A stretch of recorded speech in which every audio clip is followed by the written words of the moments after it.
তোমরা কেউ কখনো ডিমের পনির খেয়েছো? খাওনি তো? তো আজকে তোমাদের সেটাই দেখাবো। তার জন্য অপেক্ষা করতে হবে শেষ পর্যন্ত।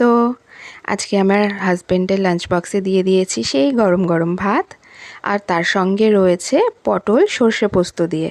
আমি পটলটা অর্ধেক করে কেটে নিয়েছি, নিয়ে এটার মধ্যে সর্ষে আর পোস্ত একসাথে বেটে নিয়েছি, সঙ্গে লঙ্কাও দিয়েছিলাম, আর ফোড়নে দিয়েছিলাম কালো জিরে, সঙ্গে একটু কুচনো পেঁয়াজ আর একটু টমেটো। পেঁয়াজ টমেটো একটু লাল লাল করে যেই ফ্রাই হয়ে গেল, তখন তার মধ্যে আমি সর্ষে পোস্ত লঙ্কা যেটা বেটে রেখেছিলাম সেটা দিয়ে ভালো করে কষিয়ে, আগে থেকে ভেজে রাখা পটল সেটাও দিয়ে ভালো করে কষিয়ে নামিয়েছিলাম। আর এটা হলো সেই ডিমের পনির। আসলে এটা পনির নয়, এটা ডিম। সেটাকে আমি ভাপিয়েছি, ডিমটাকে ভাপিয়েই এরকম পনিরের মতন টুকরো করে কেটে ঝোলটা রান্না করেছি। রেসিপিটা পুরোটা দিতে পারিনি, যদি তোমরা দেখতে চাও আমাকে কমেন্ট করে জানিও, নিশ্চয়ই শেয়ার করব পুরো রেসিপি।